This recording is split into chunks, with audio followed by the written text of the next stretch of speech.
غيروا مين. مساء الخير عليكم مستمعينا ومستمعينا الكرام، اهلا بيكم في يوم جديد وحلقه جديده من برنامجنا كلام الليل. معاكم جيمي على بلانكو اف ام صوت الزملكاويه. انا مش عارف ندى عماله بتصور ايه بس دلوقتي دعمتيني. النهارده حلقه استثنائيه يا جماعه، هيكون معايا طبعا بيقدم الحلقه زميلتي في الراديو ندى الحسيني. ندى مساء الخير. مساء النور يا جيمي، مساء الخير على كل اللي بيسمعونا على بلانكو اف ام. طبعا في اطار احتفالات الزمالك بالدوري، طبعا احنا مش هنبطل احتفالات بالدوري غير لما ناخد بطوله ثانيه، فنبتدي نحتفل بالبطوله الثانيه. معانا النهارده في الاستوديو منورنا الكابتن صالح موسى، وللاسف الشديد كابتن محمد عبد المجيد كان المفروض يبقى معانا لكن لظروف عنده يعني ولد يعني مرض والدته المفاجئ. يعني طبعا الف سلامه عليها وربنا يطمنك عليها، وان شاء الله يعني هنحاول برضو نعمل معاها مداخله نطمن على حالتها. فيعني هتبقى النهارده ان شاء الله برضو حلقه قويه جدا باذن الله ان شاء الله. عايزين نرحب طبعا بالكابتن صالح. منورنا حبيبي يا جيمي، منورنا ومنورانا ندى، انت اللي منورني.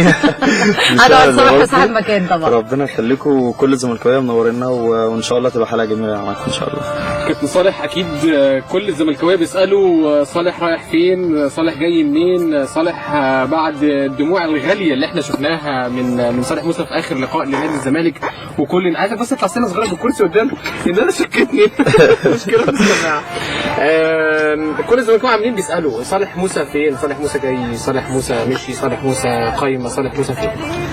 لا ان شاء الله لسه لحد دلوقتي يعني في كذا حاجه الحمد لله. يعني من معظم الانديه بتاعت مصر متكلمه على الواحد الحمد لله بفضل من ربنا. لحد دلوقتي ما اخترتش انا المكان اللي هو بنسبه كبيره، بس هو ممكن الاقرب يعني لغايه دلوقتي المقصر ان شاء الله. فربنا يكرم ان شاء الله. بدور على المكان اللي هو اللي انا ارجع فيه زي الاول، احسن من الاول بكتير. بدور على المكان اللي هو يعلي من صالح موسى ما يقللش منه. فان شاء الله في الفتره اللي جايه كده نختار المكان كويس ان شاء الله، في خلال يومين كده ان شاء الله بنعلن عنه ان شاء الله. يعني موضوع المقصه ده لسه كلام لحد دلوقتي؟ هو الاقرب، هو مش كلام، هو الاقرب. يعني هم اكتر ناس جديه معايا، اكتر ناس شاريه الواحد بجد. وانا شايف اللي هو اميز من الفرق كتير جدا عشان بتلعب افريقيا، زائد ان الاداره محترمه، مدرب محترم جدا كابتن امام جلال. فده اللي مخلي، وكمان واخدين مركز رابع. فانا برضو مش عايز انزل من الزمالك نزله كبيره. فان شاء الله يعني هو الاقرب ان شاء الله. انا عايز ادخل على الموضوع على طول. ايه ده، انا كنت لسه هبدا لا يعني لا، هو سؤال اكيد كل زملكاوي بيسالوا عليه. يمكن نسبه مشاركه الكابتن صالح للاسف ما كانتش كتيره، ومع ذلك دموعه نزلت على فراق الزمالك. انا هقول لحضرتك حاجه بس. انا ده في الاول، انا قبل ما اكون لاعب في الزمالك انا مشجع في نادي الزمالك بجد يعني. حلو حضرتك. انا طبعا ندى فانا مشجع في نادي الزمالك اساسا قبل اي حاجه. فانا بحب نادي الزمالك من زمان، كان امنيتي ان انا اكون موجود في نادي الزمالك. فالحمد لله ان انا بقيت موجود في نادي الزمالك. كان نفسي ان انا ادي ويبقى لي دور بشكل احسن من كده، بس الظروف ما ساعدنيش في الزمالك، الدنيا كلها كانت ضدي. لكن انا كنت زعلان جدا اخر ماتش لعبته وانا طالع كده الجمهور كله سقف لي. ما كنتش اتوقع من حاجه زي كده لان انا ما كانش ليا دور فعال في الفرقه. فلقيت الناس كلها بتسقف لي بشكل كويس جدا. فده اثر فيا شويه، واثر فيا خاصه ان انا عندي يعني انا مشيت، كنت بلعب في كذا نادي قبل كده اسماعيلي وكده، فمشيت بس ما دمعتش في نادي قبل كده. لكن انا غصب عني لقيت نفسي بدمع. كان في حب بينه وبين النادي دوت، وفي حب بينه وبين جمهور نادي الزمالك، وخاصه كمان اللعيبه. يعني برضه فرق اللعيبه برضه بالنسبه لي كان صعب جدا. حتى يعني برضو الجمهور، بمناسبه الجمهور شجع برضو اللعيبه اللي ما كانتش بتشارك في التمرين بتاع مباراه الاهلي بتاع الدور الاولاني. طبعا يعني شجعوا اللعيبه اللي يمكن ما بتشاركش قبل اللعيبه اللي بتشارك. هقول لك حاجه، هو ده الفرق بين جمهور الزمالك وبين اي جمهور تاني. اللعيبه انا بقول لك، انا بالنسبه لي انا اتفوجئت ان انا ما شاركتش. يعني شاركت 3-4 ماتشات فما شاركتش، لكن الناس حسستني ان انا بقالي كل الماتشات لعبتها وانا طالع يعني، وحسيت بكده. مش صالح بس، صالح وكذا لعيب تاني، حتى الناس اللي ما بتلعبش. محمد شعبان بالظبط، كل اللعيبه الثانيه ما بتلعبش. بس الواحد يعني انا نفسي فخور ان انا موجود في نادي الزمالك، او كنت موجود في جيل اللي هو فرح جمهور نادي الزمالك بجد. صالح زملكاوي اصلا؟ طبعا انا زملكاوي جدا. انا كان امنيتي ان انا اجي نادي الزمالك يعني. طب قول لنا كده، يعني بما ان امنيتك نادي الزمالك، انت بدات ازاي؟ انا بدات فين لحد ما وصلت الزمالك؟ انا خدتها من تحت شويه كده يعني خدتها من كل المراحل كده. لعبت انا ناشئين اسمنت السويس، وبعد كده طلعت درجه اولى، وبعد كده يعني ظروف جيش، وبعد كده دخلت لعبت في فرقه درجه منتخب عسكري. دخلت منتخب عسكري. موجود في منتخب عسكري. عندكم بطوله قريبه. فدلوقتي انا رحت بورتوفيق فرقه درجه ثالثه، لعبت فيها اتمرمطت فيها سنه كده شويه، وبعد كده طلعت منها. اتمرنت ولا اتمرمطت؟ اتمرمطت فيها شويه. لعبت سنه واحده. لعبت سنه واحده فيها، اجتهدت شويه، الحمد لله جالي فرقه منتخب السويس، اشتروني من بورتوفيق، ومن بورتوفيق رحت منتخب السويس لعبت فيه سنه، اجتهدت، كنت هداف المجموعه ممتاز ب. اشتروني فرقه الداخليه كانت لسه ممتاز ب، لعبت مع الداخليه ممتاز ب 3 سنين، صعدت مع الداخليه ممتاز، ولعبت انت حافظ ما شاء الله. لا طبعا طبعا. لا هو الواحد دايما طبعا مشوار واحد ما شاء الله يعني. وكمان انا يعني الحمد لله في حاجتين حلوين في حياتي، اللي انا اخدت دوري مع الزمالك وصعدت بفرقه الداخليه ممتاز من ممتاز ب لممتاز، فيعني دي السنه اللي يعني قبل اللي فاتت كنت العب عادي، من المدربين المحترمين جدا ليهم فضل عليا بعد ربنا سبحانه وتعالى يعني. انت فرقه غلسه قوي الداخليه دي. طبعا. هو السيستم بتاعهم هو الزمالك هو لا ما انا لعبتهم مع الزمالك لما كان في مشكله مع محمد ابراهيم، برضه لعبتهم كتير قبل كده وكان في مشكله كتيره جدا، لعبتهم كذا مره. فهي فرقه الداخليه السيستم بتاعها وطريقه اللعب بتاعها يخنق اي فرقه يعني، يخنقها شغل ديفنس وبتاع، فهو محفظينهم، كانت عليها كمان محافظ على المجموعه معاه فبقالها سنين، فحافظين الطريقه بتاعته، فبيخنقوا اي فرقه يعني. فانت وبعد الداخليه رحت الاسماعيلي، انا ما قدرتش امشي على الداخليه، جالي كذا نادي، ما كنتش عايز امشي من الداخليه الا على 3-4 انديه، اللي هو اسماعيلي زمالك اهلي، كان في دماغي كده. فاول ما جالي كذا نادي ما رضيتش امشي من الداخليه لان انا كنت كابتن الفرقه. اول ما جالي الاسماعيلي مشيت بشكل كويس، بشكل محترم مع الناس، مضيت 4 سنين ولعبت موسم واحد، وكان فاضلك لسه 3 سنين. كان فاضلي 3 سنين. الناس برضو هناك محترمه، فجالي الزمالك، فالحمد لله مفضلت حتى مع الزمالك ما خدتش شرط يعني. كابتن احمد سليمان على طول خلص. لا ما خدش شرط يعني، مش كان العميد محمد ابو سعود كان رافض اي لعيب يمشي. محمد ابو سعود رئيس فطبعا انا عايز اشكر برضو مستشار مرتضى منصور، لان ده نجاح ليه ان هو يخلص جميع الصفقات بتليفون واحد. يعني انا الحاج محمد ابو سعود كان صعب جدا ان انت لولا مستشار مرتضى منصور صعب جدا ان انت تمشي فيه، فالراجل يشكر ان هو عمل مش مصالح بس. طبعا طبعا بقول لحضرتك انا في 3 ايام الصفقه خلصت يعني، ما خدتش وقت خالص يعني. فالحمد لله يعني، فجيت الزمالك كان طموحي اعلى من كده بس، فالحمد لله ان احنا الواحد بقى كان طموحه اعلى من كده بس خدنا دوري يعني، فالحمد لله. تتكتب في تاريخك كنت طبعا اكيد طبعا، خاصه انا شاركت برضه في الدوري، وكمان ربنا يكرمنا في الكاس، انا برضه شاركت في الكاس يعني، فنبقى موجودين فيه.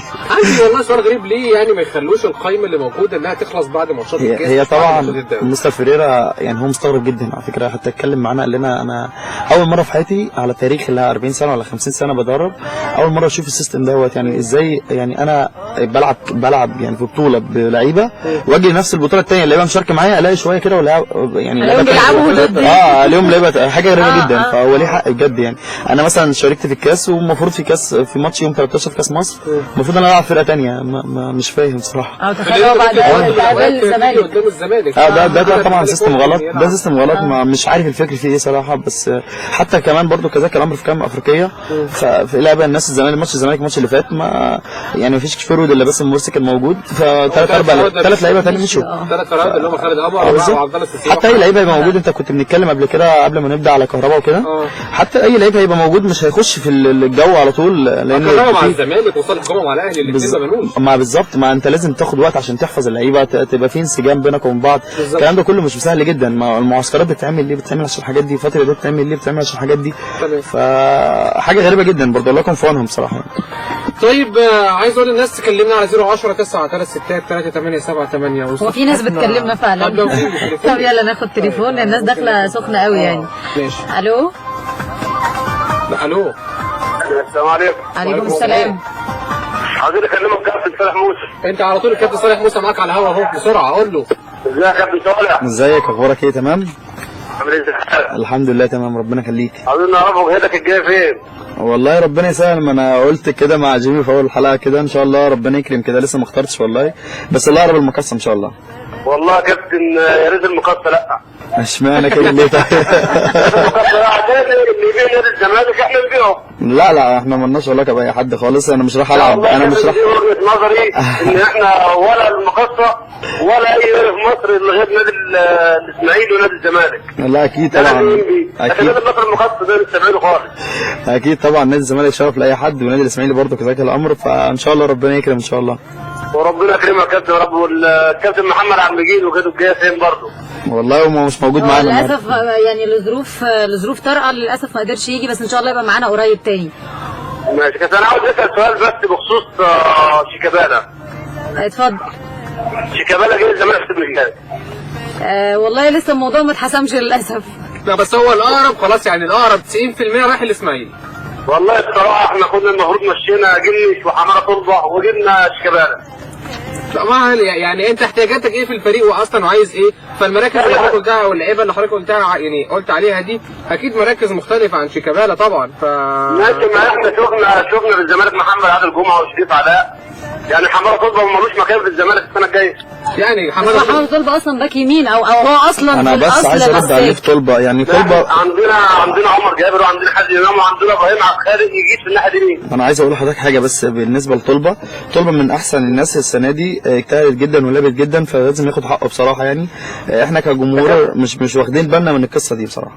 يا كابتن طلبه لو بيلعب في مكانه في اليمين ماشي بس لكن الراجل بيلعب في الشمال ده هو اصلا مكانه مش والله حماده طلبه اكيد كتر خيره، اكيد يلعب يمين يلعب شمال مساك يلعب. حماده اعتقد اللعيب الوحيد اللي بصراحه هو مجتهد جدا ومن اللعيبه المجتهده جدا. وعلى فكره عشان خبر بس عشان ارد عليك بس، ان مستر فيريرا مصمم جدا في وجود حماده طلبه في نادي الزمالك. يا كابتن بالنسبه للمدير الفني فيريرا عمال يلعب بالزمالك، شويه هيوقع شويه لما نحسم الدوري هنمضي، لا نمضي شهر دي اكيد امور. بص والله يعني شويه ياخد الدوري يقول لك يعني يا استاذ محمد اكيد دي كلها امور اداريه. احنا يعني كجمهور بنتمنى حاجه معينه وهو الاستقرار واستمرار مستر فييرا، بس احنا المطبخ واللي بيحصل جواه اكيد احنا كجمهور مش ملمين بيه، واكيد مش هنسيب ودنا للاعلام وده كتب وده ما كتبش.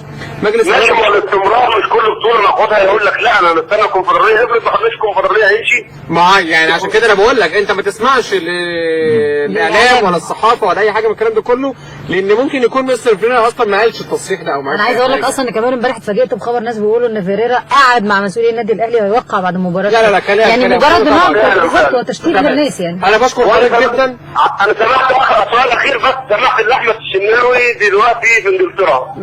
يعني ما تسبقش الاحداث، لسه هنتكلم عن موضوع الشناوي وهنأكد عليه اذا كان الكلام ده صح ولا غلط. انا بشكرك جدا واتمنى ان انت تفضل متابع الحلقه معانا ان شاء الله. بشكرك جدا. مع السلامه. سلام. كلمونا يا جماعه على 010 936 وعلى صفحتنا على الفيسبوك فرانكو فام. معانا كابتن صالح موسى هنا في الاستوديو اكيد منورنا، وكان المفروض يكون معانا كابتن محمد عبد المجيد، ولكن لظروف خارجه عن ارادته يعني لظروف مرض والدته كان المفروض يكون معانا. اكيد بنتمنى لها الشفاء وبنتمنى ان هو يكون موجود معانا في اقرب فرصه. فاصل صغير ونرجع لكم مره ثانيه. كلمونا على 010 936 وصفحتنا على الفيسبوك فرانكو فام. فاصل ونرجع مره ثانيه وهشرف في حاجه. لسه مكملين معاكم حلقتنا في كلام الليل، حلقه استثنائيه. معايا ندى حسيني بتقدم معايا الحلقه النهارده، منوره طبعا يا ندى في كلام الليل. ده نورك والله كناري. بلاش كناري. لا ده جيمي فعلا كناري البلانكو يا فندم. الله يكرمك. منوره النهارده في الحلقه كابتن صالح موسى. منور يا كابتن صالح. حبيبي يا جيمي. عايز اقول لكم في الفاصل والله راح حلو قوي، وقاعدين بنتكلم ونهزر. كابتن صالح من الناس الجميله الزملكاويه بقى، حاسس ان انا مشجع زملكاوي قاعد معانا بقى، مش لاعب كوره الكلام ده كله. لا يعني مشجع قاعد معانا بصراحه. ومن الكومنتس اللي مبعوثه لنا على صفحتنا على الفيسبوك كمان الناس داخله كلها عماله يعني بتشكر حماده فيكو. بيقول ازيك يا كابتن صالح، بتمنى التوفيق ليك الموسم اللي جاي، بس هسال سؤال لصالح. هتكون يا حماده بتسالني انا مثلا؟ ماشي يا حماده. انت اصلا مركزك فيرويد وكنت مكسر الدنيا في الاسمنت في المنتخب، ازاي قدرت تستغنى عن المركز ده وترجع للباك اليمين؟ وهل حاولت مع اي مش عارف مع اي تقنع اي مدير فني انك تغير مركزك؟ بص هو متابع طبعا، ده اللي هو جاب الفيرويد دي هو متابع. جاب المنتخب من بدايته. طبعا كنت بلعب في الاول فيرويد، انا جاي الداخليه على اساس فيرويد، وفي منتخب السويس كنت بلعب فيرويد، فجيت الداخليه برضو لعبت معظم السنين فيرويد. فهو الصراحه السبب بعد ربنا سبحانه وتعالى كابتن علاء اللي هو لعبني في الباك، لان انا كنت بلعب فيرويد وهاف، اللي بيلعب هاف ممكن سهل عليه يلعب باك، فانا كان عندي مميزات بتاعت الباك، انت سريع وقوي وهيلرز والكلام دوت كله. فكابتن علاء اداني ماتشات وديه باك، فلاني ماشي فيها كويس جدا، فاداني ماتشات رسميه فيها فعاليه الحمد لله. تخيل بقى كل الانديه اللي جات لي باك رايت، ما حتى الاول ما بدات العب باك رايت كل الانديه جات لي باك رايت. لما جالك باك رايت جالي باك رايت. ومع اني لعبت بالاسماعيلي فيرود ماتشين، ماتش افريقيا في دوري في افريقيا قصاد بترو اتلتيكو، وماتش تاني في قصاد القناه كان جون انطوي موقوف، كان في فيرودين بعد جون انطوي رقم 2، فالاثنين موجودين. فانا مستر ريكاردو في المحاضره لقيته ما حطش اسمي في الباكات، فانا قلت اكيد مش هلعب النهارده، فبص كده فلقيته بدا سترايكر صالح موسى، فبقول له مستر ريكاردو ازاي انا والله العظيم، فقلت له انا بقالي فتره ما اتمرنتش عليها، قال لي انت هتلعب فيرود، لعبتها ماتشين الاسماعيلي السنه اللي فاتت. طب ماتشين بس يعني؟ طب وبقيه الدوري جون لا كان جون، ما هو الماتشين ما كانش جون موجود فيهم، انا لعبت مكانه. طب ما اثبتش حاجه صح؟ لا والله كنت بجتهد برضه، يعني كنت بحاول برضه ادور على جد. ما هو اصل كنت تلعب يعني راس حربه. لا الحمد لله انا في ماتشات في الاسماعيلي والله العظيم يا جيمي، انا في ماتشات اكيد في ماتشات في الاسماعيلي انا كنت بلعب في الماتش، يعني في الماتش الواحد 4-5 مراكز يعني ببدا والله العظيم كنت ببدا باك رايت شويه، اروح الباك ليفت يتصاب، اروح رايح باك ليفت شويه، كنا مضغوطين نروح لاعب ب3 سيرفيكات ومطلعني هاف شويه، يروح مطلعني فيرود، يعني والله العظيم حصل. طب والله العظيم حصل معايا. والله لا حصل. لو موجود كنا جبناها. ما انا عايز اقول لك حاجه، انا بدافع على حماده طلبه لان انا حاسس بيه، انا برضه حماده طلبه انا بدافع عنه عشان انا حاسس بيه. حماده طلبه الناس اللي زي ديت مجهودها ما يبانش في الملعب، لكن بجد بيبقوا مؤثرين جدا. الناس بتهاجم حماده، بيبقى رقم واحد عندهم عند المدرب، عشان كده مستر فيريرا متمسك بحماده طلبه، لان اللعيبه اللي زي دي انا مستر ريكاردو عندي كان عامل مشاكل كبيره جدا زي ما كان مستر فيريرا عامل ان انا امشي من النادي الاسماعيلي، لدرجه انا قعدت معاه قلت له مصلحتي ومش مصلحتي، واتكلمت معاه كتير جدا، هو راجل بيعزني جدا فمشيت. فاللي زي حماده طلبه دوت بيبقى مظلوم بالنسبه للجمهور، فحد شايف ايه له مركز عشان يقدروا يقيموا، بيبقى شايل الفرقه. طب احنا معانا تليفون هناخده. الو السلام عليكم. عليكم السلام، تعرف بيك. الو عليكم السلام. مع حضرتك احمد من اسكندريه. اهلا استاذ احمد، اتفضل معاك كابتن صالح. كابتن صالح ازيك عامل ايه؟ حبيبي يا احمد ربنا يخليك، الحمد لله تمام. اخبارك ايه؟ مبروك على الدوري يا كابتن. ربنا يبارك لكم، مبروك عليكم انتوا. ربنا يخليك يا رب، احنا والله بجد سعداء ان كان في حد محترم زيك معانا في النادي والله. ربنا يخليك، الشرف ليا انا طبعا. ونتمنى لك كده التوفيق في الايام اللي جايه تكون احسن ان شاء الله. ان شاء الله، ربنا يخليك يا احمد يا رب، شكرا لذوقك. حضرتك موجود يا كابتن ولا هتمشي؟ لا والله بنسبه كبيره ان شاء الله همشي. للاسف ربنا يوفقك يا كابتن، ربنا يخليك يا رب. تيجي نادي الزمالك تاني، واحنا كزملكاويه كلنا بنحبك. وانا كمان بحبكم جدا، وكان شرف ليا ان انا كنت موجود في نادي الزمالك اكيد يعني. ربنا يخليك يا كابتن، ومبروك الدوري ده، وان شاء الله تحقق بطولات كتيره سواء في نادي الزمالك منتخب مصر في اي مكان، يا ربنا يوفقك في اي مكان يا رب. ربنا يخليك يا احمد، شكرا يا احمد. الف شكر يا كابتن. شكرا جدا يا احمد، وخليك متابعنا لاخر الحلقه. شكرا، ربنا يخليك. بشكرك جدا، باي باي. الف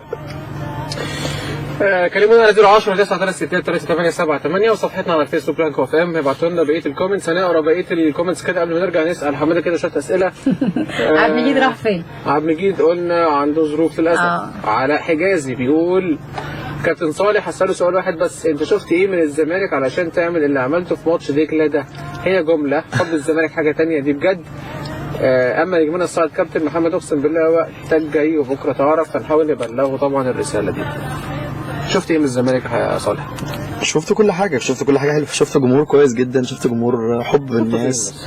لا طبعا انا كان في جمهور في المدرجات. هقول لك حاجه، انا متابع، انا قلت لك قبل ما اكون لعيب في نادي الزمالك، انا من جمهور نادي الزمالك، يعني انا متابع جمهور نادي الزمالك من زمان، من ايام ما كنت بلعب في الداخليه، ولعبت قصاد جمهور نادي الزمالك، فعارف الناس ديت، وعارف الكيان، عارف الكيان اللي انا جاي العب فيه عامل ازاي. فاكيد لما على فكره مصطلح بس والله كل اللعيبه اللي موجوده يعني اللي احنا بنلعب عشان ناخد البطوله وخدنا البطوله، احنا عارفين قيمه النادي اللي احنا بنلعب فيه وقيمه الجمهور بتاعه. الغريب ان كان فيكم اهلاويه، كنتوا بتلعبوا بالروح دي كلها.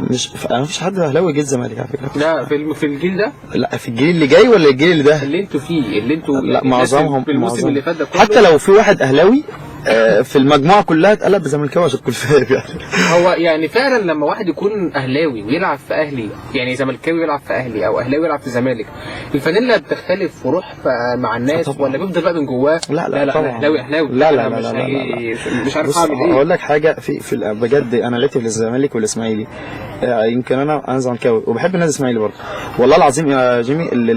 التيشيرت اللي انت لابسه ده لو بتلاقي نفسك وانت في الملعب في غير عليه بصراحه، يعني ده بتحبه. الزمالك ولا بشكل عام؟ لا انا عامه في الزمالك او في الاسماعيلي اكتر بالنسبه لي عشان انا لعبت كتير في الاسماعيلي. انا كنت حاسس بكده، غير على التيشيرت مش غير على المكان. ده عشان انا عن نفسي كنت بحب يعني كنت هحب المكان اللي انا كنت موجود فيها سواء الاسماعيلي او الزمالك. هي الغيره كانت على التيشيرت ولا على يعني اللاعب بيبقى غيران على التيشيرت حتى لو هو مش زملكاوي ولا غيران طبعا على اسمه؟ لا لو على اسمك انت ممكن تشهر نفسك في الملعب سهل جدا، تصيد نفسك في الملعب سهل جدا، لكن اللي انت تغل واللي انت تلعب بحرقه واللي انت بقى عندك جواك يعني بيبان في معظم اللعيبه في الموجوده صراحه، زي مثلا كوفي لو انت خدت بالك من طريقه لعبه ده بقى مولود في امبابه هتلاقي نفس لا وصالح لا بجد اسمه معروف لا صدقني كوفي برضو من النوعيه برضو اللي هي يعني لو بصيت عليه بتحب التيشيرت جدا بيبان عشان تكون فاهم يعني مش لما هو سهل جدا كوفي معروف لا هو حتى قال جمله قال انا جنسيتي زملكاويه طبعا. ما هو ده الغريب فعلا في كوفي ان الراجل اول موسم يلعب والله يا جيمي كل اللي جم المجموعه اللي جت المجموعه اللي موجوده انا اتمنى طبعا يبقى يعني ان شاء الله الناس اللي جايه تبقى اضافه النادي الزمالك تبقى يكملوا ان شاء الله البطولات الموجوده ان شاء الله، لكن المجموعه ديت مش هيخشها النادي الزمالك تاني بصراحه يعني كحب للنادي. طيب يعني كمل بقيه الكومنتس عقبال ما الناس في ناس عماله تتصل. احمد خميس بيقول احب اقول للكابتن صالح موسى انت راجل محترم ولاعيب محترم، ظهر عليك الانتماء في اخر ماتش للزمالك، وطبعا بكل تاكيد احنا نفسنا نشوفك تاني في نادي الزمالك. كابتن صالح موسى يا رب يا رب يا احمد بجد يعني. صالح ما جاش كلام انك ترجع الاسماعيلي تاني؟ طبعا كلموني النادي الاسماعيلي، وخاصه اللي موجود كابتن حسام ميدو هو اللي جابني نادي الزمالك برضه. يعني ما طلبش صالح موسى؟ لا كلموني الحاج محمد برضه علاقته بيه كويسه جدا والراجل كلمني وكل حاجه، بس انا بص يعني بس قصه النادي الاسماعيلي انت برضه هناك في مشكله صغيره خالص قصه الماديات. يمكن هي دي مشكله النادي الاسماعيلي، الحاج محمد بس اللي موجود شايل القصه كلها على دماغه. فانا صراحه يعني قعدت مع كذا نادي فانا ارتحت نفسيا للمسؤولين في المقصه بصراحه. طيب انا اسف ان انا بقطعك يا صالح بس انا معايا تليفون. الو نتعرف بيك. ايوه اتفضل يا فندم. فندم على الهوا على طول. مين معانا؟ لا انا اسف الصوت بعيد. الو ايوه الصوت بعيد شويه. مين معايا؟ حسام من اسكندريه. ازيك يا حسام؟ ايوه حسام اتفضل. ايه الاخبار؟ الحمد لله كله تمام. كله تمام. ازيك يا حسام اخبارك ايه؟ تمام والله زي الفل. مبروك علينا. مبروك علينا كلنا. كابتن صالح معاك اهو، قول له هو بقى مبروك.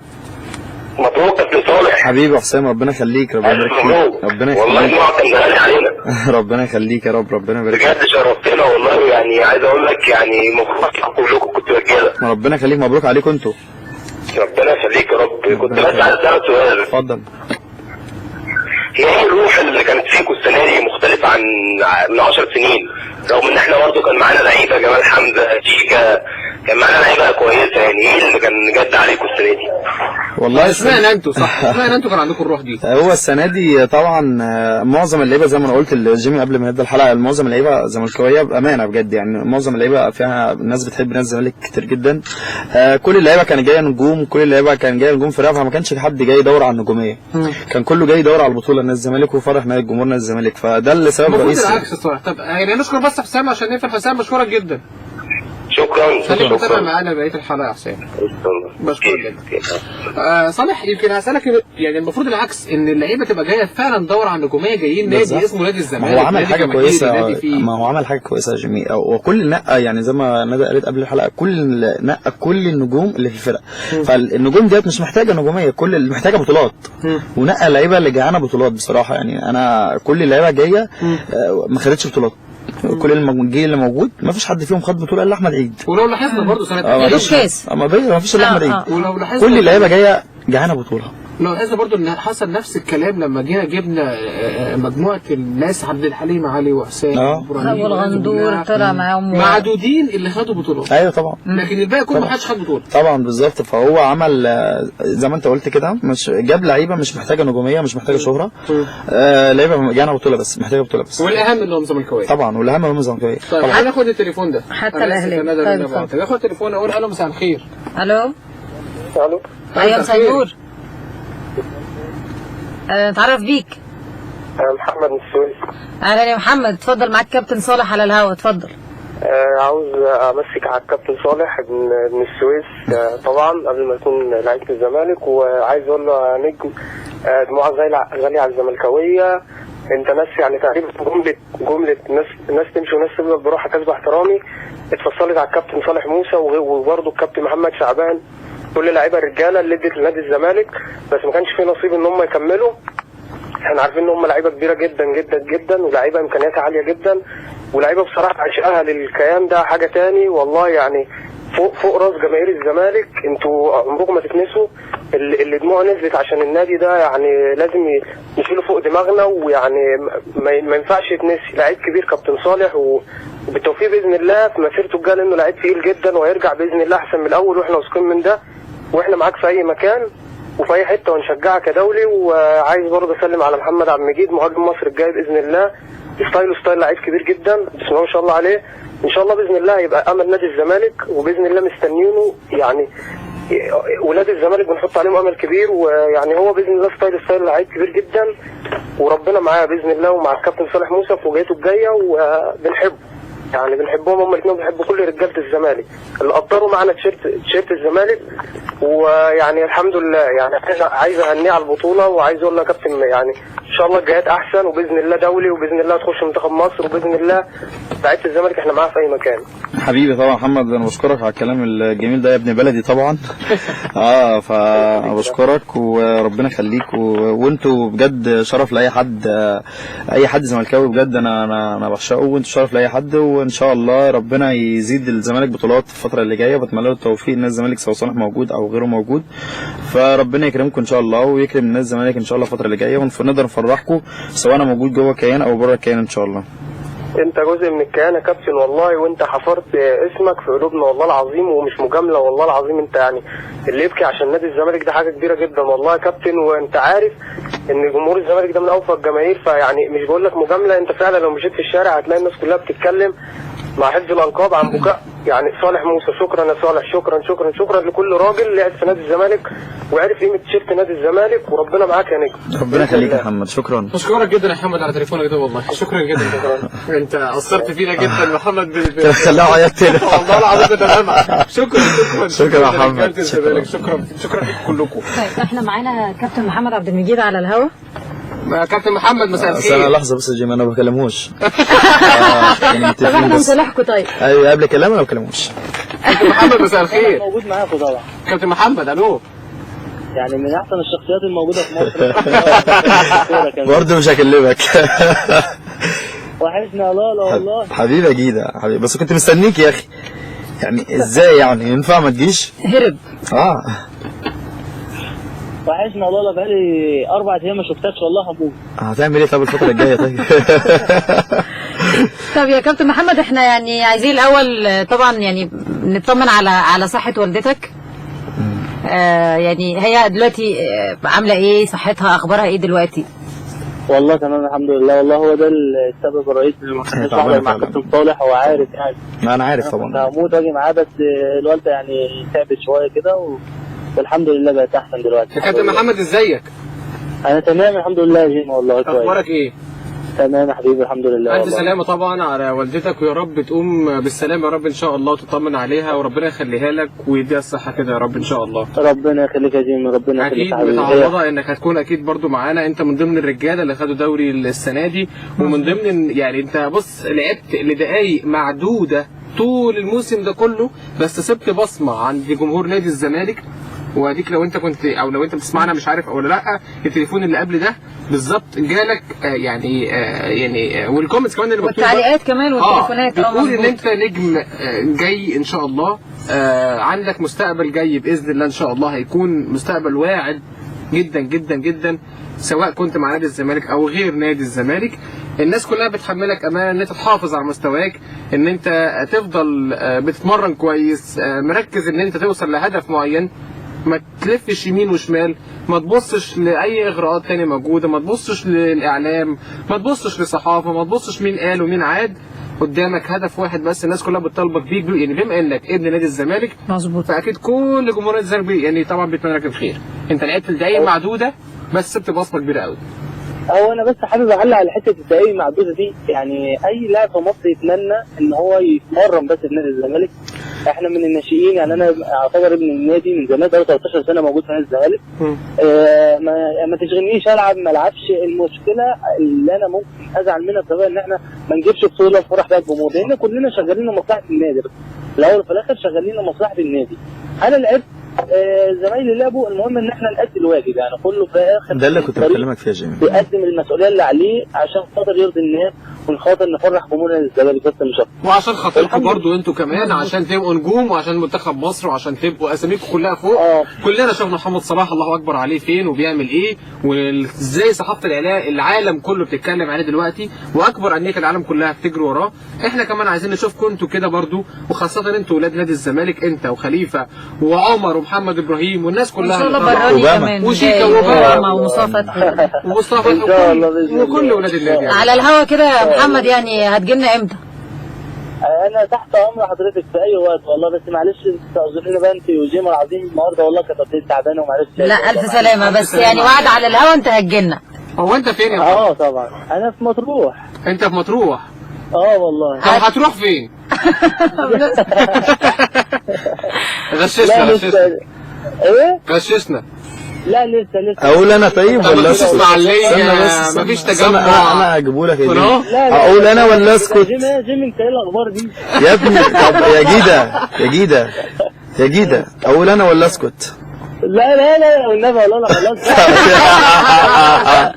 لا هسكت. يعني احنا هنستناك بقى نعرف احنا بقى منك كل التفاصيل دي. يعني نزنقك كده وتقول لنا موضوع. يعني بس الله يكون موجود معاك حبيبي انت تؤمن حبيبي محمد. بص، سواء كنت في اي نادي في مصر، سواء كنت والله اسماعيليه، سواء كنت في مرسى مطروح، والله لو هتلعب في درجه 10 اكيد نادي الزمالك وجمهور نادي الزمالك اكيد هيكون في ظهرك وهيساعدك. وصالح هيبقى من احسن لعيبه في مصر بالظبط والله العظيم. عشان ابن والله ما مش بجامله، لا عم مجيد ستايل وعنده امكانيات عاليه جدا. ف يعني لو اهتم، انا قلت له بقول له الكلام ده على طول وعارف، لو اهتم بنفسه شويه هيبقى احسن لعيبه في مصر بامانه يعني. يلا يا سيدي ابسط اهو شهاده من انا اهو. لا والله كنت عارف مستنيك بس مش مشكله. قمه الاحترام، لعيبه على اعلى مستوى والله. وكفايه يا صالح ان انت بكيت لاجل نادي الزمالك، هتفضل محفوره في اسمي وفي عيون كل واحد شاف اللقطه دي. حبيبي كده ان مش اي حد يعيط عشان خاطر ان هو وانت ايه، او يعني انت جيت تعتبر لعبت سنه واحده بس. يعني عشقت الكيان وبقيتك من جمهور نادي الزمالك ومن لعيبه نادي الزمالك. كلنا هنفضل يعني متذكر لك الحته دي وعمرنا ما هننساك والله يا كابتن صالح. حبيبي كده ربنا يخليك يا رب. حبيبي يا كابتن محمد عبد المجيد، الناشئ الصاعد الواعد من ابناء نادي الزمالك، بنتمنى لك كل خير يا رب ايا كانت وجهتك انت رايح فين، ويا رب تبقى من احسن لعيبه مصر كلها، وتبقى وبلغ سلامنا لوالدتك والف سلام عليها طبعا عليها. يا ربنا يطمنك عليها وتقوم بالسلامه. الله يسلمك. انا بحب اسلم عليك اخر مره وانت وندى والكابتن صالح موسى حبيبي وحبيب قلبي. بشكرك جدا يا محمد. بشكرك يا محمد. شكرا حبيبي ربنا يخليك. ربنا باي باي. السلام عليكم. عليكم السلام. كان معانا على تليفون كابتن محمد عبد المجيد لاعب نادي الزمالك. ايه الزمالك ده؟ لاعب نادي الزمالك. اصل ركزت من عايز اقول يعني السابق ولا الحالي فطلعت الزمالك، فاعذروني بقى يا جماعه. سواء كان مكمل في نادي الزمالك او كان راح اي نادي، احنا بنتمنى له كل توفيق. كابتن محمد عبد المجيد كان معانا على التليفون. صالح، ناس ما شاء الله يعني كل الناس بتثني عليك وكل الناس بتقول كلام جيد جدا انت وصالح. وفي تليفون؟ لا مفيش تليفون. عايز اقرا بس بقيه الكومنتس قبل برضه نخش في موضوع القايمه، بس نقرا شويه الكومنتس الموجوده. ممدوح دوحه بيقول الانتماء لا يشترى، شكرا صالح موسى. محمد عبد الستار بيقول بجد والله العظيم صالح مظلوم قوي على فكره، هو اخويا مش صاحبي، وهو عارف انا بحبه قوي. ربنا هيكرمك علشان انت بجد حد محترم قوي يا شيكا. لا هو بس معظم اكيد من السويس، يعني هو معظم الناس من السويس بيقولوا اللقب ده على طول، يعني دي مفاجاه يعني شويه.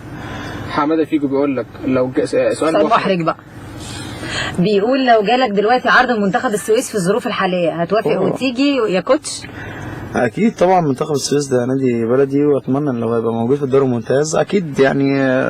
انا حتى لسه كنت قاعد مع المسؤولين من يوم كام يوم في موسم منتخب السويس. اكيد الواحد نفسه يساعد منتخب السويس باي حاجه يعني، ما فيش مشكله. احمد الشريف يقول لك النجم صالح موسى بيفكرني عبد الستار صبري، بس كان مظلوم من كتر اللعيبه في الزمالك.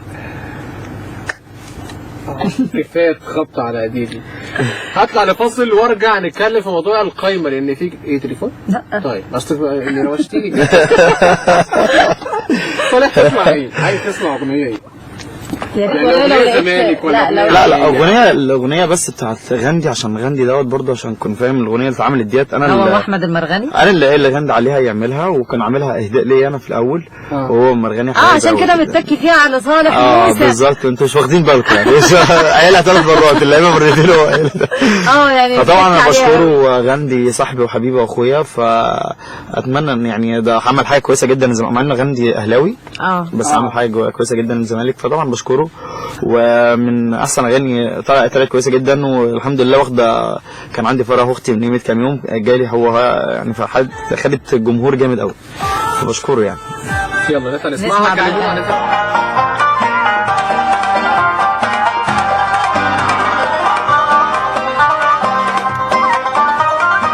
ورجعنا لكم تاني ولسه مكملين معاكم حلقتنا النهارده من كلام الليل. معانا في الاستوديو كابتن صالح موسى، منوره طبعا يا كابتن صالح. واستكمالا للاحتفال بلاعيبه نادي الزمالك الحاصلين او الحاصلون على بطوله الدوري. طبعا يعني بيشاركني في التقديم ندى حسين، منوره طبعا يا ندى. ربنا يخليك يا جميل. طبعا نور الكابتن. معانا على التليفون كده بسرعه كده صاحب الاغنيه الجميله الشعبيه اللي اتعملت، الاهلاوي الجميل غاندي. مساء الخير يا غاندي. الو يا غاندي، صوتك بعيد يا غاندي. الو ايوه يا غاندي. ايوه والله سامعكم كويس. ازيك يا غاندي؟ الحمد لله، انتوا ازي حضراتكم؟ الحمد لله. منورين الدنيا، وكابتن صالح منور، والحلقه والله جميله يعني، مستمتعين بيها. ربنا يخليك يا رب يا غاندي. انت منور الدنيا ومكسر الدنيا كلها كمان بالاغنيه الجميله دي. ربنا يخليك يا رب. غاندي اهلاوي، يعني جالك قلب تعمل الاغنيه دي ازاي؟ هو كابتن صالح طبعا يعني اخويا وصاحبي، يعني ليه كده معزه تاني عندي. هو طلب ان انا اعمل اغنيه كانت ليه هو، عشان هو صاحبي وكده، فاحنا كنت بعمل له اغنيه. طبعا دي كده جت الفكره بقى اللي نعملها باسامي اللعيبه وغني انا وصاحبنا برضو اللي هو كابتن احمد المرغني وكده.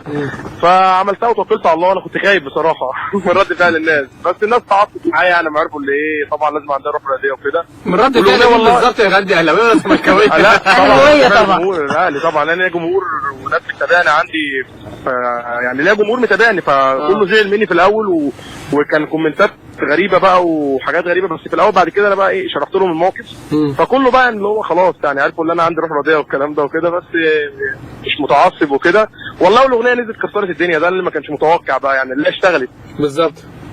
لا يعني هي يعني نزلت يعني بدات كل افراح الزملكاويه اتعملت، وحتى كمان في الاحتفال بالدوري كمان برضو كانت الناس كلها وعامله نسبه مشاهدات كويسه على اليوتيوب. بالظبط عملت حاجات كتير قوي. صالح عايز اقول لك حاجه. هو غاندي طبعا انا بشكره طبعا، بشكره على الهوا كده معاك جيمي انت وندى. بشكره طبعا ان هو عمل حاجه لجمهور نادي الزمالك بالشكل الجميل دوت. انا شايف اللي هي طبعا من افضل الاغاني نزلت. لسه كنا بنتكلم قبل الحلقه كده جيمي على الحوار ده. طبعا بشكر غاندي من الشخصيات المحترمه جدا، صاحبي واخويا وحبيبي جدا يعني. فبشكره طبعا، وكل جماهير الزملكاويه بيشكروك طبعا غاندي على الاغنيه الجميله دي. ربنا يخليك يا كابتن. ربنا يخليك. هو شخصيه ظريفه جدا وشخصيه جميله جدا، وكان مظلوم جدا، بس الحمد لله هو راجع بالقوه الفتره اللي جايه ديت. فربنا يكرمه ان شاء الله، واتمنى له التوفيق ان شاء الله في اي حاجه في المرحله اللي جايه ان شاء الله، في اغاني ان شاء الله يا غاندي. ربنا يخليك يا كابتن يا رب، وشرف ليا والله. غاندي دي هتبقى اخر اغنيه ولا يعني هتفكر في موضوع تاني؟ لا بصراحه اخر اغنيه. لا لا لا لا لا لسه في الكاس لسه في الكاس وكونفدراليه وسوبر مصري انت عشان طالع ممكن الاحظ اي حاجه. يعني ادعني بعد كده للمقصه ولا ايه؟ لا والله يعني بص والله انا يعني خدت الشعبيه طبعا من جمهور الزمالك العظيم، يعني لقيت جمهور فاهم كمان معايا طبعا، ولقيت الناس بتحييني، فوالله احترمت الجمهور اكتر ما كنت بحترمه من الاول طبعا. ودي اللي كسبتها بصراحه من الاغنيه، وفعلا طلع يعني كلام صالح صح اما قال لي انت الناس بتحبك فاكسب حبهم، ففعلا انا ده اللي كتبته بجد من حوار الاغنيه. وان شاء الله اللي جاي احسن. يعني ممكن ليك مثلا قاعد كده قدام التلفزيون مثلا مشغل ماتش الزمالك لابس تيشيرت الزمالك مثلا بترجع الزمالك. ما انا كنت برضك متابع عشان خاطر كابتن صالح، انا حبيبي يعني، فانا اي حاجه بتابعها والله عشان غندي. جمهور نادي الزمالك بيشكرك جدا جدا على الاغنيه الجميله اللي انت عملتها. بشكركم على الحلقه الجميله دي. يعني كل الناس بتحييك على روحك الرياضيه وعلى كل حاجه حلوه انت عملتها لجمهور الزمالك. ربنا يخليك يا رب. اعمل ايه؟ طب ربنا حد من لعيبه الاهلي نكشك كده بسبب الاغنيه؟ مين بقى؟ كتير. لا قول لنا. هو هيخاف يقول بيزعل الاول. كتير زعلوا مني بس بيزار يعني اللي هو انا عرفت يا غندي. اول حرف من اسمه ايه؟ طيب اقول لك انا اول حرف من اسمه. لا ما هو كتير والله، انا بقول لك كذا واحد، اصل هم كلهم صحابي، اللي هم فاهم قفشوني بقى يا عم بدل ما تعمل، فهو عادي والله. لا بنحييك طبعا على روحك. طبعا دي حاجه حلوه واكيد والله. يعني انا والله مش فارقه معايا بجد كاهلي والزمالك. انا صراحه انا بشجع الاهلي، لكن انا في الاخر انا مصري يعني، انا ده يكسب ده يخسر هم كله مصر يعني، كلنا بنفرح في الاخر. والله انا فرحت للزمالك وفرحت لو خد الدوري، وبرضه لو الاهلي كسب افرح يعني، مساله بالنسبه لي واحد، انا مش متعصب يعني. بنحييك يا غندي جدا جدا والله. ربنا يخليك يا رب. الحلوه دي والاغنيه قربت ناس كتير جدا بعض وقربت جمهور من بعض. بدل ما احنا بنبعد، لا احنا عايزين نقرب ونبقى كلنا جمهور واحد، نرجع تاني للروح الحلوه ما بيننا كلنا. يا رب يا ريت والله، يا ريت. وان شاء الله كملوا الحلقه كده، الناس مستمتعه بيها اصلا والله، الناس عماله تكلمنا عليها، وكابتن صالح منور معاك حبيبي. بشكرك جدا يا غندي. ربنا يخليك. اتفضل يا رب. ربنا يخليك يا رب. ربنا يخليك يا رب. اتفضل يا استاذ. طبعا معانا كمان بنشكر غندي جدا على تليفون غندي اللي هو المسؤول او يعني اللي عمل الاغنيه الحلوه دي بالظبط. اللي عمل الاغنيه الحلوه هو الكابتن احمد المرغني. عمل اغنيه حلوه زملكاوي اصيل برضه. نزلت قبل رغم انه اتهاجم كتير لكن برضه لسه كنت معاه من يومين. كان على فكره لسه كنا بنتكلم كان معانا في الاحتفاليه بتاع السويس. فلا غندي المرغني اتهاجم كتير زي ما انت بتقولي كده برضه، انا بس هو برضه راجل زملكاوي اصيل. مظبوط. لا ألف سلامة. لا أنت لازم لا خليني أسأل كابتن صالح قبل ما أسألك هناخد تليفون لأنه عايز أسأله سؤال مهم جدا. بس لا أنا هناخد تليفون. الأهم الناس طبعا. ألو مساء الخير. ألو مساء الخير. ألو. لا ماشي. هسألك سؤال بقى بسرعة بقى على طول كده. مرتضى منصور صرح إنك أنت واحد أنت واحد مين؟ أنت أحمد علي. مش هتمشي ببلاش. انت مش مقيد حاليا في قائمه الزمالك ويحق ليك الرحيل بدون مقابل. هل هيكون في حل ولا شايف انك ممكن ترجع يعني، ولا راح فين بالظبط ولا ايه؟ قول لي. انت مين؟ مش عارف. انت مين؟ طبعا جيمي زي ما انت، انا سمعت برضه التصريح دوت. لا الف سلامه. واضح ان جيمي هيروح مننا. هو السؤال ده لازم يروح منه. طب احنا هناخد تليفون معلش عشان برضه اتكلمنا تاني. الو مساء الخير. الو. ايوه مساء الخير. مساء النور. اتعرف بيك. محمد خليفه. محمد خليفه. محمد خليفه. ازيك يا محمد يا خليفه؟ كابتن محمد خليفه لاعب نادي الزمالك. انا عايز اعمل مداخله مع صالح وعبد المجيد. لا يعني حاسس بالضحكه بس مش كده بقى. كابتن صالح بحبك يا كابتن صالح. طب مين هيقعد جنبك في الكرسي بعد كده في اوضه اللبس؟ كابتن صالح كانت كابتن الفرقه السوداء يعني، معلوم محدش يعرفها. الفرقه السوداء كانت ايوه عايزينك بقى تقول لنا الكواليس. كابتن صالح وعبد المجيد يعني. محمد ما قلتلناش ليه الكواليس دي يا محمد لما كنت معايا؟ هو عشان قلت كابتن صالح موجود هو يحكيها بنفسه، هو عبد المجيد يعني هو كابتن الفرقه. احنا الثلاثه ما اتغيرش في الفرقه السوداء. لا اصل انا جيت في الاخر واتغيرت معلش يا عيد. ما اتغيرنا مع بعض يا صاحبي. حبيبي. لا الكواليس دي لازم تعرفها يا محمد وهعرفها من صالح. كابتن صالح يحكي لكم عليها هو كابتن عبد المجيد. هو للاسف محمد لا جديده عبد المجيد للاسف مش معايا يعني، والدته تعبانه شويه. هو انت خليفه عايز عبد المجيد معايا هنا وبره في الملعب اعمل ايه؟ اروح منه فين طيب؟ وهو لقيتك انت على طول مع بعض. انا بس احب اقول بس انك كابتن صالح من الشخصيات المحترمه جدا اللي اتعاملت معاها، طبعا هو لعيب كبير، مش معنى ان انسان مش موظف في نادي الزمالك يبقى هو ما تقللش منه حاجه. كابتن صالح لعيب كبير جدا، وانا شرفنا كنت لعبت مع حضرتك كابتن صالح، وانا بحبك يعني كابتن صالح. ربنا يخليك يا خليفه، رب انت مش شخصيه محترمه، وانا بهنيك على المستوى اللي انت ظهرت فيه اخر ماتش بصراحه. انت فاجئتني انا نفسي، انا بتمرن معاك اهوت، انت فاجئتني بصراحه. انت كنت من احسن اللعيبه، من احسن الناس اللي نزلت، ومستواك ان شاء الله هيبقى في تقدم، وان شاء الله المرحله الجايه بتاعتك انت خليفه بجد يعني. حبيبي كابتن صالح ربنا يخليك، وتحياتي لجيمي ونادي ربنا يخليك. عايز اسالك سؤال بس قبل ما تقفل. تحب تقول لي مين تسلم ايد حضرتك يا سيدي المعلمين؟ البروفيسور. البروفيسور برضه؟ ماشي يا خليفه، بشكرك جدا ومبسوطين جدا والله جدا، وفاجئتنا حاجه حلوه جدا، واتمنى لك كل توفيق. شكرا. بشكرك جدا يا شباب. كنتش مركز فيه. كمان السؤال اللي مش فاهمه، وانا ده مش فاهم السؤال يا جيمي. طب ما تعدي السؤال عشان ممكن المره الجايه تبقى اصعب. مش عارف في موت بقى. يعني قريت لك السؤال. طب اسالك سؤال تاني والله. هو واضح ان لا اصلا يعني ناس كتير عايزه تفهم النقطه دي. انت فعلا مش متأيد في رقابه الزمالك، يعني وليك الحق. هو ما فيش حاجه اسمها مش متأيد، انا لسه لغايه كلام الزمالك لحد يوم 14. 14 تمام. لحد دلوقتي انا متأيد في كلام الزمالك. لكن بعد يوم 14 القائمه المفروض الجديده القديمه تروح. ما تمشي من غير مفاوضه. لا بعد يوم 14. يعني قصدي تبقى فري بعد يوم 14 برضه. طبعا هقول لك حاجه، هي بس المشكله ان انا يعني نادي الزمالك تقريبا هو ما حدش اتكلم معاه عامه رسمي، محدش قعد معايا قعده، محدش اتكلم معايا في الكلام ده، كله بسمعه من وسائل الاعلام، وانا مفيش ولا الكلام ده. فعامه لو حد قعد معايا من مسؤولين نادي الزمالك هيبقى في كلام وفي تفاوض، يبقى في وجهه نظر، شوف المصلحه فين لنادي الزمالك كليه اكيد يعني. فلسه محدش قعد معايا، وانا لغايه دلوقتي موجود يعني، مش هقدر افرض نفسي على حد يعني. انا هو محدش بعت لي ولا حد قعد معايا في اي حاجه، لكن لو قعدوا معايا هنشوف المصلحه فين ونعملها ان شاء الله. كل الناس بعتوا على صفحتنا على الفيسبوك بتقول عاوز اسال كابتن صالح سؤال، هو كابتن احمد دويدار عمل ايه علشان يبقى قائد وهو قائد فعلا؟ عاوز اعرف ازاي علشان نتعلم منه، وانت عايزك تقول لي الزمالك عمل فيك ايه علشان الانتماء والدموع دي كلها. انت بجد مثال لكل واحد بيحب الزمالك بجد. احمد دويدار عمل ايه؟ لا دويدار من اللعيبه المحترمه واللعيبه الكبيره طبعا، ليه كتير. هو كام سنه دويدار؟ مش كبير، دويدار مش كبير سنا، كبير لعبا يعني، كبير اسما، كبير سنا مش كبيره. دويدار كان كابتن فريق نادي الشرطه سنين كتيره، فعارف ان هو بيقود فرقه بصراحه. فلما انت تكون كابتن فرقه يعني كابتن فرقه في فريق، كابتن في فرقه وتيجي بتيجي بتساعد كابتنه الفرقه اللي انت تعرف تحتوي اي ازمه، اي مشكله تحصل في الفرقه بتعرف تحتوي القصه دي.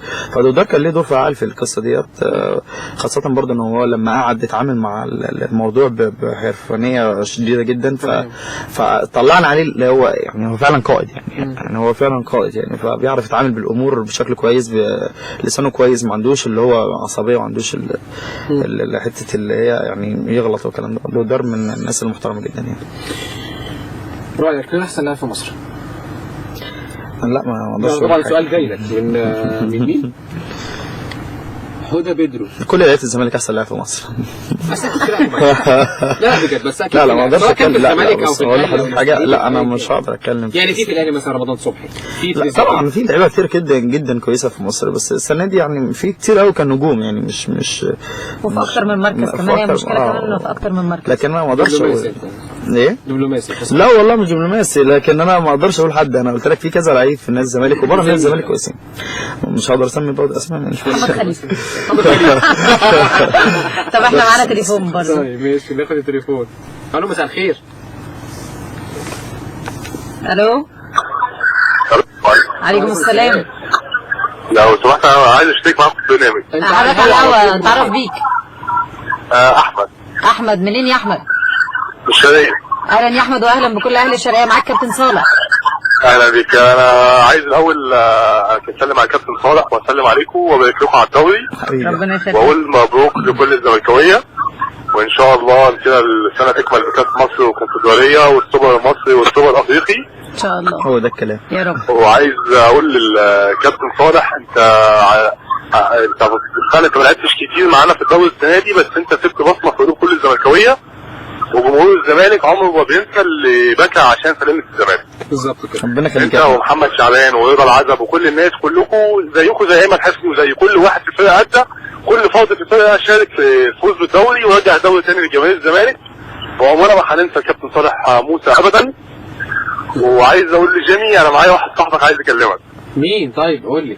شرقيه. معاك اهو. لا راجع نفسك بقى انت. الو. الو. مساء الخير. مساء النور. جيمي يا حبيب قلبي. مين طيب؟ صاحبك في الثالثه يمين. صاحبي في الثالثه يمين. كنا اغنيه. طيب مين؟ مين؟ اسلام نصار. اسلام نصار. اسلام يخرب بيتك. ازيك يا اسلام؟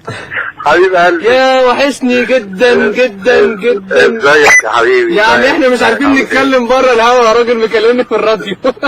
اكلمك في كل حته انت عارف. لا يا اسلام وحشني جدا وحشني فوق ما تتخيل والله العظيم يا اسلام. حبيب قلبي انا معايا النهارده يعني مجموعه من الزملكاويه بيمثلوا على الكابتن صالح. حبيبي ربنا يخليك يا رب. انت يعني سبت بصمه كبيره جدا في النادي وحبنا ليك احنا مش هننساك. ربنا يخليك يا رب. يعني عمرنا ما هننساك. ربنا يخليك يا رب. اسلام شكرا. والله ما هننساك. انت يعني قدرت فينا كلنا وانت لعيب راجل. ربنا يخليك يا لعيب رب. راجل ومبروك على الدوري وان شاء الله. مبروك ليكم انتوا.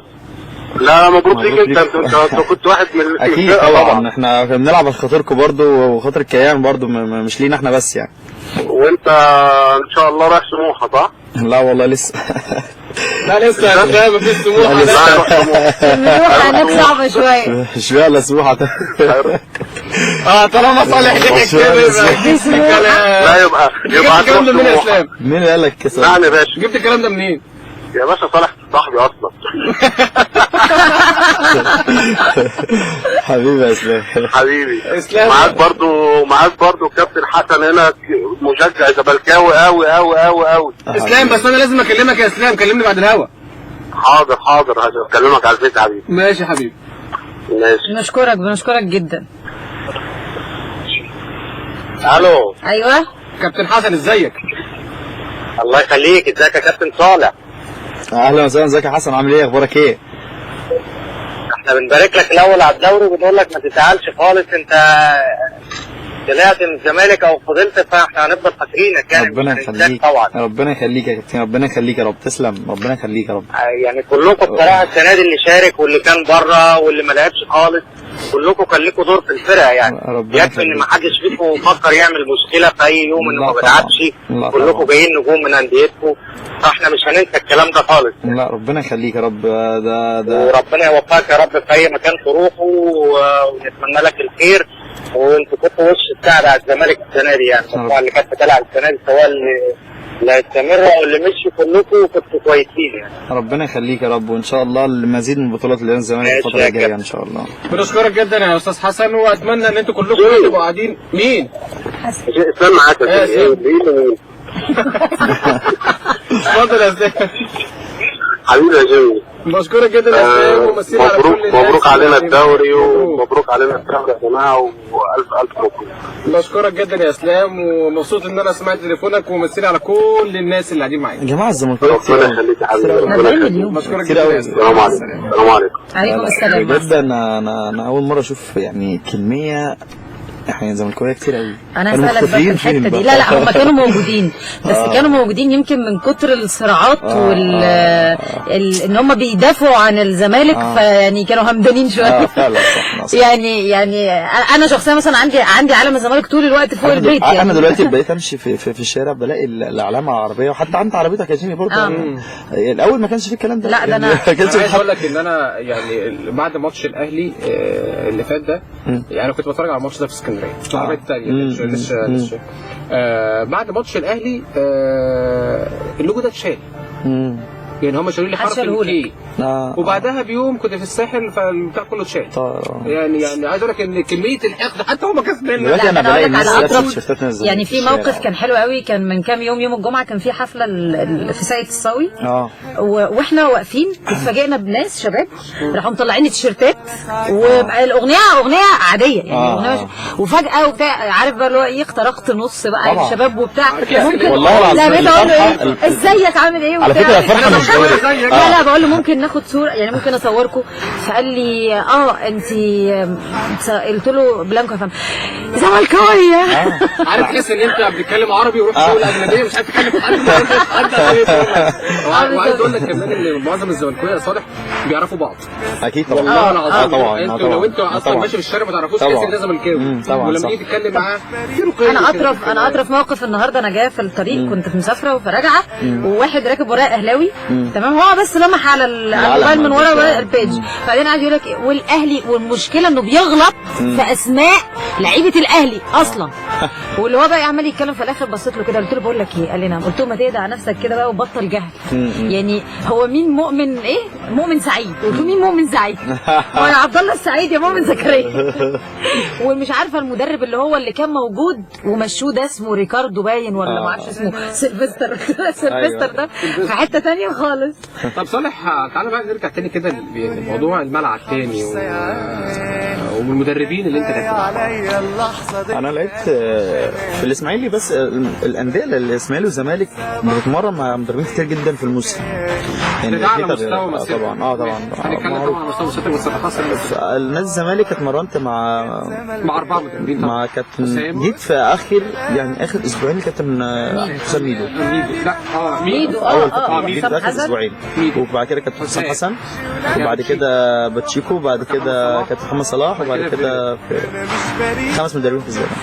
مين اكتر واحد يستريح لا هو طبعا كلهم مدربين محترمين ومدربين كويسه جدا ومحترمه على الخلق، لكن هو طبعا اقرب مدرب ممكن تكون اتعاملت معاه طبعا في 2 بصراحه. يعني سيبك بقى من كابتن حسام ميدو عشان ما قعدتش معاه فتره طويله.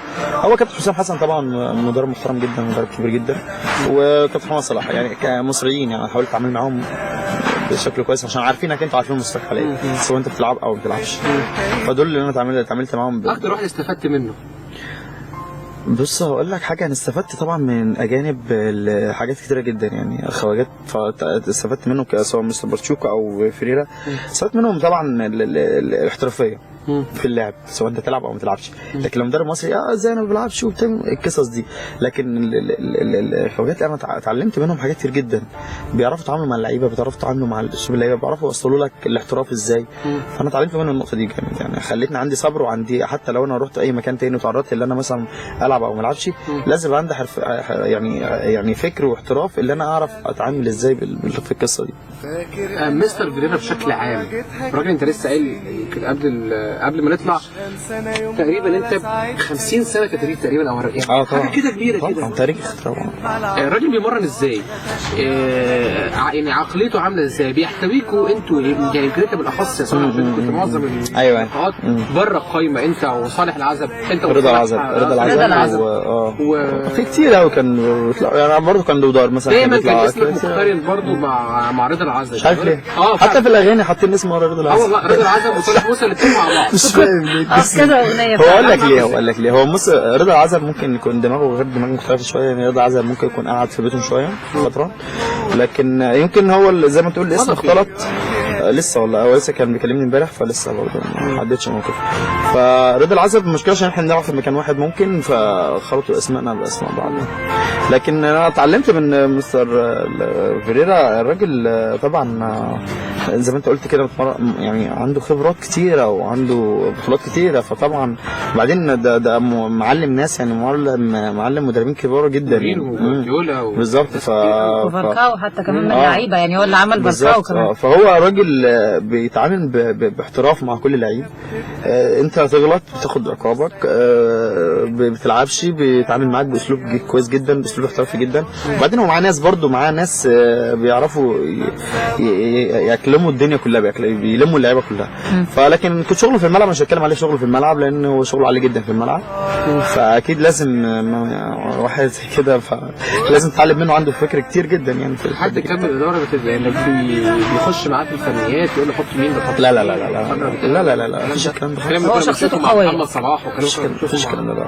هو اعتقد راجل شخصيته قويه زي ما انت قلت كده. ده شخصيته قويه جدا لا ما عندوش الكلام ده خالص. مجلس الاداره علاقتكم بيها او علاقه صالح موسى والناس اللي كانت دايما لا انا عن نفسي لا والله العظيم انا عن نفسي الحمد لله علاقتي بكل الناس الموجوده في النادي حب واحترام، ما فيش اي حاجه خالص. انا حتى مستشار مرتضى علاقتي بيه كويسه جدا، وما يعني كلهم حتى كابتن احمد سليمان لما مش كان كويسه جدا، احمد مرتضى لا علاقتي بكل الناس كويسه جدا. شايف ان المجلس اللي موجود ده نجح فعلا في انه طبعا تتكلم في يعني بعيد عن فريق الكوره حقق نجاح في طايره في سله في لا منشآت حتى في النادي، حتى منشآت في النادي زي ما انت بتقولي برضه. لا بتخش تلاقي عائلات، بتلاقي جو تاني في النادي خالص. يعني الزمالك انا كنت دخلته قبل كده لما كنا بنلعب نادي الزمالك كذا مره، دخلته بنلعب ماتشات وديه، لا في فرق بين نادي الزمالك وكان النادي الاهلي دلوقتي. بسم الله ما شاء الله نادي الزمالك معدي جامد يعني كمنشآت روح اجتماعيه، كل حاجه نجاح في كل حاجه، العاب جماعيه